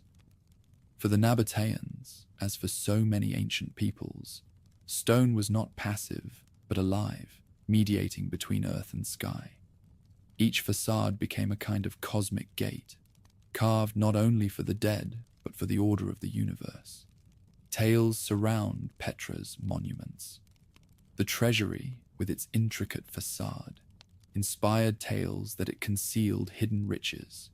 Its urn atop the structure said to hold gold. Marks of bullets on the urn bear witness to generations of treasure seekers who sought to break its mystery. In reality, it was a tomb, Yet the persistence of legend speaks to the aura of secrets that clings to the city. Even stripped of myth, its presence overwhelms, as though stone itself were enchanted. Beyond Petra, other Nabatean sites extend the tradition. Rock-cut sanctuaries at Hegra, modern-day Alula in Saudi Arabia, replicate the style of Petra, their facades rising from cliffs in equally dramatic form. These monuments, too, proclaim a mastery of stone carving, unparalleled in the region. The spread of such sites shows how the Nabateans fused their cultural identity with the act of carving the landscape, making stone their canvas, their script, and their legacy. Despite their grandeur, the Nabateans left few written records. Their script survives, but not in volumes that explain their worldview in depth. Instead, their monuments speak for them, the silence of carved facades carrying messages we can only partially interpret. In this absence of voice lies their enduring mystery, a civilization remembered more by stone than by text. The decline of Petra remains another puzzle. Roman annexation in the 2nd century AD diminished the city's independence, while shifting trade routes eroded its wealth. Earthquakes damaged its monuments, and over time, the desert reclaimed its streets. By the Middle Ages, Petra had faded from memory, known only to local tribes and occasional travelers. When it was rediscovered by Europeans in the 19th century, its facades emerged from centuries of silence, preserving the mystery that still defines them today. The stones of Arabia and Nabatea reveal a continuity of vision, from standing stones raised by early desert peoples to the carved cities of the Nabateans. The impulse remained the same: to inscribe permanence into landscapes of impermanence. Sand shifts, rivers dry, empires fall, but stone endures, carrying forward whispers of belief and ambition. Megalithic traditions did not belong to fertile valleys alone. In Africa, south of the Nile, new centers of stone culture emerged. Nubia built pyramids that echoed Egypt. Axum raised stelae taller than any column in Greece, and Great Zimbabwe created vast stone enclosures without mortar. Across the continent, stones rose again, each tradition unique yet bound to the same human impulse, to anchor meaning in the immovable. Along the Nile's southern reaches, pyramids rose once more. In the kingdom of Kush, centered at Napata and later at Meroe, rulers built hundreds of small, steep-sided pyramids that echoed Egypt, yet carried their own identity. These monuments, clustered across desert cemeteries, served as tombs for kings and queens of Nubia. Though smaller in scale than Giza, their numbers astonish. More pyramids stand in Sudan than in Egypt itself. Each one reflects a culture that drew inspiration from the north, while reshaping it to local traditions. The Nubian pyramids reveal subtle differences from their Egyptian models. Their angles are sharper, their chambers simpler, their scale more modest. Yet the ritual meaning remained potent. Rulers buried with jewelry, weapons, and sacred objects to guide them into eternity. Hieroglyphic inscriptions continue into this southern kingdom, but so too do local deities and practices, blending two worlds into a hybrid vision of afterlife and kingship. The persistence of pyramid building long after Egypt had abandoned the practice shows the enduring power of stone as a vessel for eternity. Further east, in the highlands of Ethiopia, another culture raised monuments of extraordinary scale. The kingdom of Aksum, flourishing in the early centuries AD, erected stelae, towering obelisks of granite that dominated its capital. Some reached over 100 feet in height and weighed more than 500 tons. Carved with false windows and doors, they resembled multi-story palaces rendered in stone, perhaps marking the houses of the dead in the afterlife. To carve and raise such colossal monoliths required engineering skill rivaling that of any ancient culture. Legends describe the stelae as symbols of power wielded by divine kings. One tradition holds that they marked the resting places of rulers, though many stelae contain no burials beneath them. Others may have served as ceremonial markers, connecting heaven and earth through their sheer verticality. Their placement across Axum suggests a sacred landscape, a city where stone towers proclaimed authority to subjects and travelers alike. The largest of all, now broken, is estimated to have stood over 30 meters tall, its weight exceeding 500 tons. How such a stone was quarried, transported, and erected remains uncertain. The quarry lies miles away, and the incline between it and the city would have posed immense challenges. Some speculate about ramps, rollers, and thousands of laborers, but the logistics strain the imagination. In this gap between possibility and evidence lies the aura of mystery that surrounds Axum's monuments. Axum's influence stretched far. It commanded trade routes across the Red Sea, linked to Arabia, India, and beyond. Gold, ivory, and exotic goods flowed through its markets, funding monuments of stone that declared its wealth. Its rulers embraced Christianity in the 4th century AD, and legends later tied the kingdom to the Ark of the Covenant itself. Whether myth or fact, Axum became enshrined in memory as a land where divine favor met human ambition. Further south, in the savannas of Zimbabwe, another tradition of stone took shape centuries later. Here, between the 11th and 15th centuries AD, communities built massive enclosures of granite without mortar, stacking blocks with precision into walls that still stand today. Known as Great Zimbabwe, this complex of walls, towers, and passageways sprawled across the landscape, its ruins testifying to a civilization of immense sophistication. The great enclosure, with walls up to 30 feet high and hundreds of feet long, curves in sweeping arcs that enclose open courtyards. Within it stands the conical tower, a mysterious structure without doors or chambers, whose function remains unknown. Some see it as a granary, others as a symbol of authority or fertility. Whatever its purpose, it dominates the enclosure with an enigmatic presence, a silent sentinel within the stone labyrinth. Great Zimbabwe's construction reveals astonishing skill.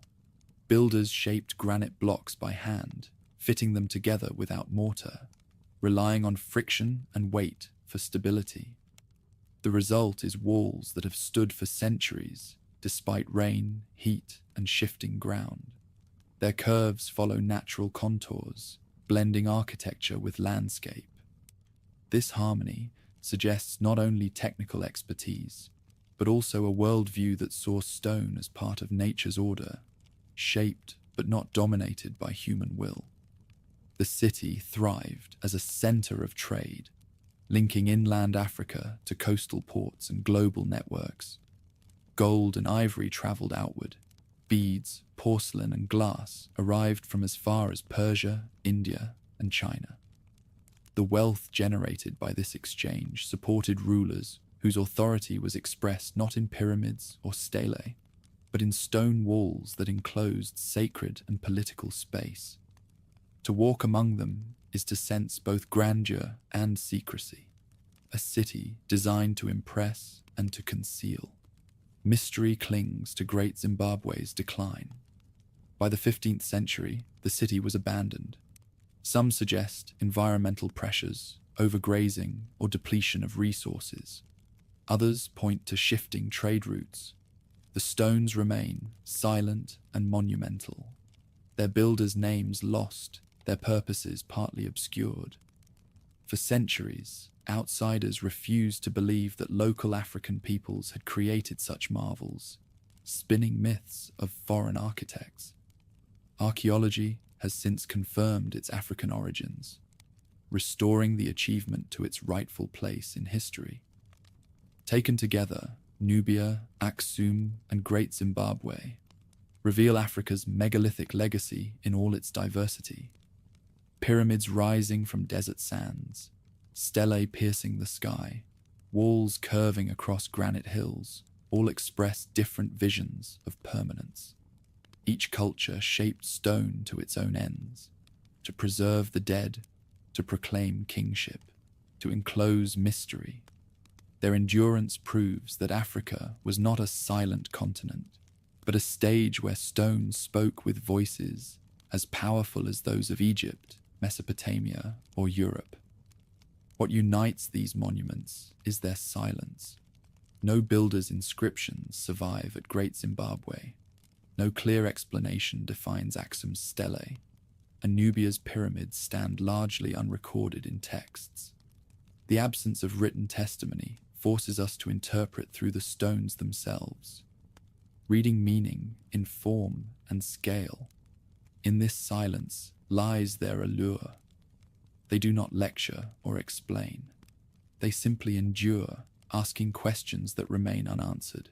In the humid lowlands of the Gulf Coast, giant faces stare from stone with expressions both stern and timeless. The Olmec civilization, flourishing more than 3,000 years ago, carved colossal heads from basalt boulders, each weighing up to 40 tons. Their features, broad noses, full lips, helmet-like headdresses, have no equal in the ancient world. No inscriptions explain their meaning. No accompanying texts describe their purpose. They simply sit where they were placed. Monuments of presence whose silence has invited speculation for centuries. Quarries lay more than 60 miles from the sites where these heads now rest.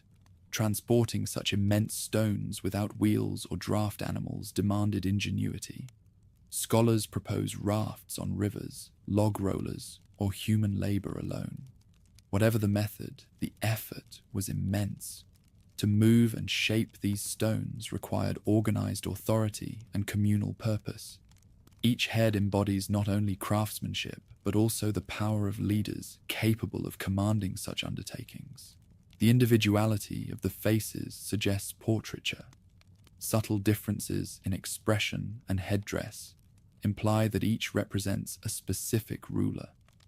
If so, they preserve the likenesses of people otherwise lost to history, immortalized in stone when no written records survive. Their sheer scale proclaims authority. A ruler who could command a monument 40 tons in weight asserted dominance not just in life, but in memory. The Olmecs did more than carve heads.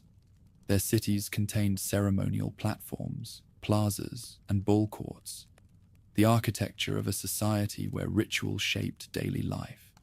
Stone altars, often massive in size, depict figures emerging from caves or thrones, suggesting mythic scenes tied to fertility and rulership.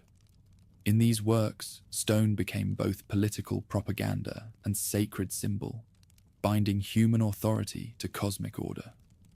Centuries later, farther inland, another city rose on a scale that dwarfed all before it.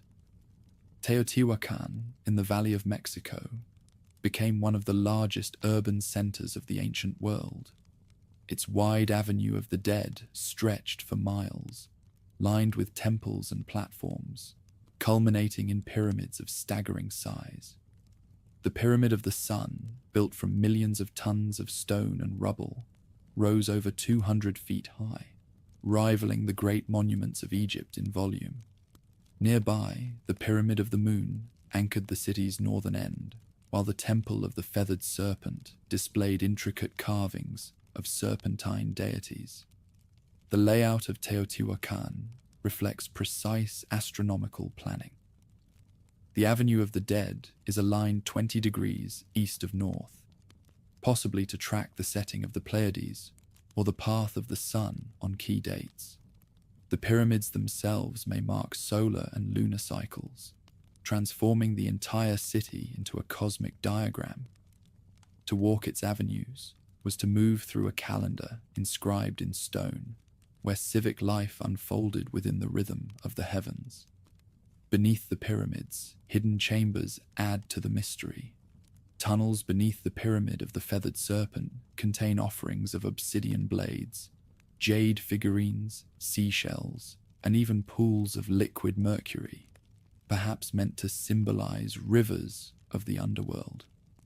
Such discoveries suggest rituals of extraordinary symbolism, where rulers and priests sought to replicate the cosmos beneath the earth as well as above it. Material choices deepen the enigma. Sheets of mica, a mineral with electrical properties, were found embedded within the structures. Their purpose remains unclear: insulation, symbolism, or something else entirely. The presence of such material, brought from distant lands, underscores the sophistication and ambition of Teotihuacan's builders. They did not simply raise stone for mass and form. They infused their monuments with elements that hinted at deeper meanings. The city itself lacked inscriptions naming rulers. Unlike Egypt or Mesopotamia, Teotihuacan left no clear kings' names, no dynastic records. Authority was expressed through architecture and imagery rather than words. Murals depict priests, warriors, and deities, but the silence of written history persists. This anonymity adds to the mystery. Was power collective, or were rulers deliberately concealed behind the mask of the sacred city? At its height, Teotihuacan may have housed over 100,000 people. Its markets, workshops, and neighborhoods reveal a cosmopolitan society that drew resources from across Mesoamerica. Obsidian tools, pottery, and exotic goods testify to trade networks that stretched from the Gulf Coast to the Maya lands. The city's influence spread far, its style copied in distant regions, its power felt across centuries. Then, around 600 AD, Teotihuacan declined. Buildings were burned, monuments desecrated, and the city abandoned. The reasons remain uncertain: internal revolt, invasion, or environmental stress. Like the Indus and Malta before it, Teotihuacan became a ruin long before its time. Its pyramids and avenues endured, but their purpose was left to silence. Later peoples, including the Aztecs, came upon the ruins and wove myths around them, naming it the City of the Gods. To them, only deities could have built such grandeur. The stones of Mesoamerica thus tell two intertwined stories. The Olmecs carved individuals into stone, immortalizing rulers whose faces stare back at us across millennia. Teotihuacan, by contrast, erased individuality, creating a city where architecture itself became the sovereign. One vision placed human likeness at the center. The other dissolved human names into the geometry of pyramids and avenues. Both approaches reveal the same truth. In Mesoamerica, stone became the medium of power, belief, and mystery. To stand before an Olmec head is to confront presence, imposing, direct, unmistakably human. To walk the avenue of the dead is to feel absence, an overwhelming city without voices, its silence as heavy as its stones. In these contrasts lies the enigma of Mesoamerica, a civilization that spoke in monuments rather than words, leaving us to interpret the message carried in their stone colossi. Far out in the Pacific Ocean, more than 2,000 miles from the nearest continent, a small volcanic island bears one of humanity's most haunting legacies of stone. Easter Island, Rapa Nui to its inhabitants, holds nearly 900 statues, the Moai, each a silent figure gazing inland from the slopes and shores. Their sheer number and size overwhelm the island's modest landscape, raising questions that have never been fully answered. The Moai were carved from volcanic tuff, at quarries on the slopes of Rano Raraku. Some stand over 30 feet tall and weigh more than 70 tons. Others remain unfinished, half freed from the rock, their forms frozen in the act of emergence. The process was immense, yet carried out with stone tools alone. Ropes, levers, and human labor moved the statues from quarry to platform, but precisely how they were transported remains contested. Experiments suggest they may have been walked upright with ropes, rocking from side to side, an image that transforms the act of movement into ritual procession. Most moai were placed upon ahu, stone platforms built along the coast. From these bases, the statues faced inland, their backs to the sea, watching over villages and fields. The orientation suggests they embodied ancestors, guardians ensuring fertility and protection. Eyes of coral and obsidian once filled their sockets, giving them presence as living beings in ritual ceremonies. When the sun rose or set behind them, light and shadow would have turned their impassive faces into masks of cosmic power. Many statues extend below the surface. Excavations revealed that what appears as a head and torso above ground often conceals full bodies beneath, carved with intricate petroglyphs. These hidden forms suggest that the moai were not only images of authority, but repositories of sacred symbolism. Their burial in earth may have been deliberate, linking them to cycles of life, death, and renewal. The logistics of construction reveal as much mystery as their purpose. Without wheels, draft animals, or metal tools, the Rapa Nui people carved, transported, and raised hundreds of moai across their island. The sheer scale of the endeavor demanded enormous communal effort.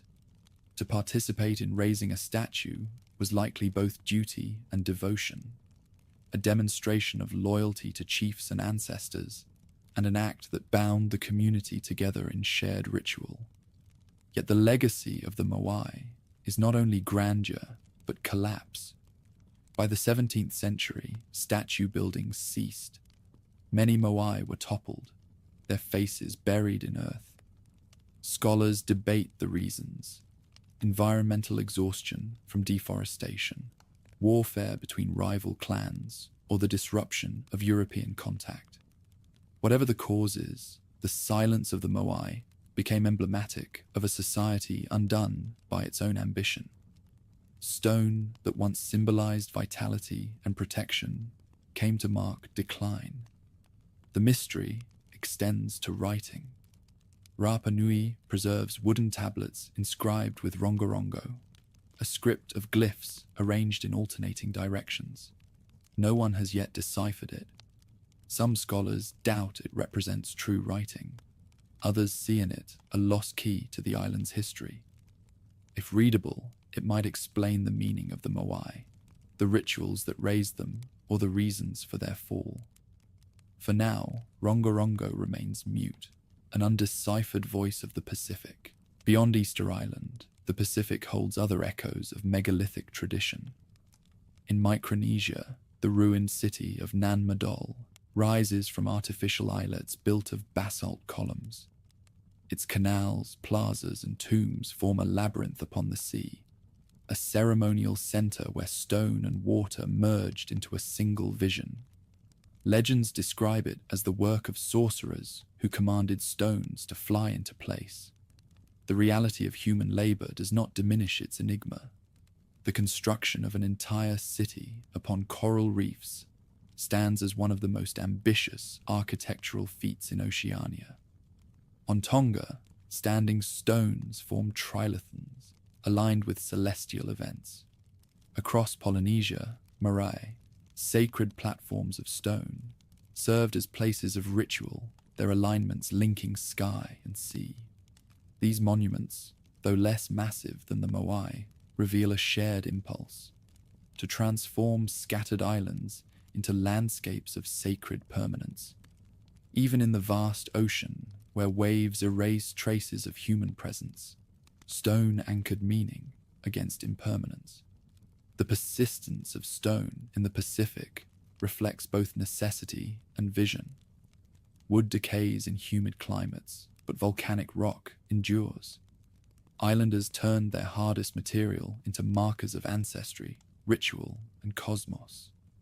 Each monument embodied continuity across generations, binding communities together through shared labor and belief.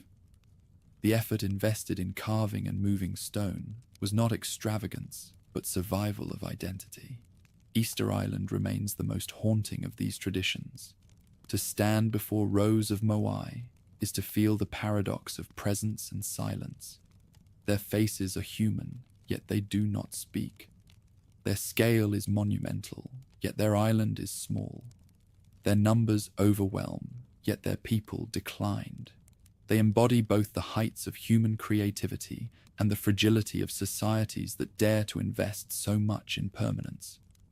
The mystery of the Pacific megaliths lies not only in how they were built, but in why. What compelled small communities, isolated in ocean vastness, to pour such energy into stone? Was it faith in ancestors, fear of rivals, devotion to the cosmos? Perhaps it was all at once. The stones remain to remind us that meaning can outweigh necessity, that humans will shape the hardest matter into symbols of the invisible. As the waves crash against volcanic cliffs and trade winds sweep across the moai, the Pacific's monuments stand in silence. Their builders are gone, their purposes only partly understood. Yet the stones endure, guarding mysteries that no storm or conquest has erased. They are the last great expression of a vision that had carried humanity from Anatolia to Brittany, from Egypt to the Andes. The conviction that through stone, the fleeting life of mortals could touch eternity.